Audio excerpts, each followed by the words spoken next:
اس وقت 2 خواتین کی حالت زار دولت اسلامیہ کے ایما پر شام کے محاذ پر جانے کی وجہ سے دنیا بھر کی توجہ کا مرکز ہے۔ ہوڈا متھانا سن 2014 میں داعش میں شامل ہونے کی غرض سے شام گئی تھی۔ اس نے دولت اسلامیہ کے ایک جنگجو سے شادی کی اور امریکیوں کو ہلاک کرنے کا پیغام دیتی رہیں۔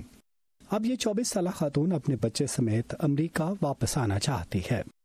قانونی طور پر امریکہ کا پاسپورٹ اور پیدائشی سرٹیفکیٹ ہونے کے باوجود امریکی محکمہ خارجہ کا کہنا ہے کہ یہ خاتون کبھی امریکی شہری تھی ہی نہیں، کیونکہ پیدائش کے وقت ان کے والد ایک غیر ملکی سفارتکار تھے۔ 19 سالہ شمیمہ بیگم بھی اپنے وطن برطانیہ واپس جانا چاہتی ہیں۔ وہ سن 2015 میں دولت اسلامیہ میں شامل ہونے کے لیے عراق گئی تھیں۔ برطانوی حکومت نے ان کی شہریت منسوخ کر دی ہے۔ تجزیہ کار کہتے ہیں کہ ان خواتین جیسے دیگر افراد کے معاملات کو احتیاط سے نمٹانے کی ضرورت ہے۔ میں نے اس بارے میں جو کچھ پڑھا ہے اس کے بعد میں یہ کہوں گا کہ اس نے ایک معصومانہ اور احمقانہ غلطی کی ہے، تو میرے خیال میں قانون کے دائرے میں رہتے ہوئے اس پر منصفانہ مقدمہ ہونا چاہیے اور جس سزا کی وہ مستحق ہے وہ اسے ملنی چاہیے۔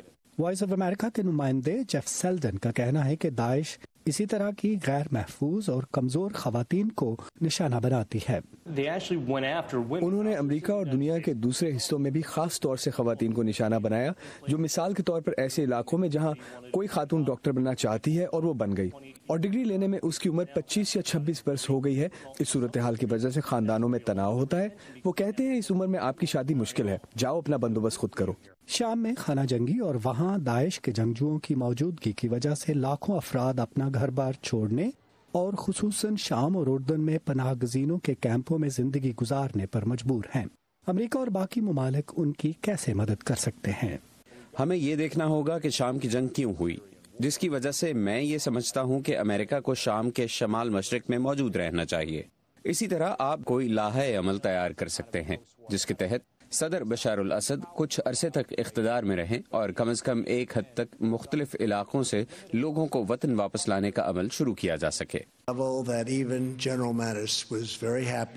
امریکی صدر ٹرمپ نے شام سے 2000 فوجی دستوں کو واپس بلانے کا حکم دیا تھا، جس پر عمل درآمد اپریل کے آخر میں ہونا تھا۔ تاہم وائٹ ہاؤس نے حال ہی میں اعلان کیا کہ 200 امریکی فوجی شام میں امن کی خاطر کچھ عرصہ اور وہاں رہیں گے۔ رابرٹ رافائل کے ساتھ ندیم یعقوب، وائس آف امریکہ، واشنگٹن۔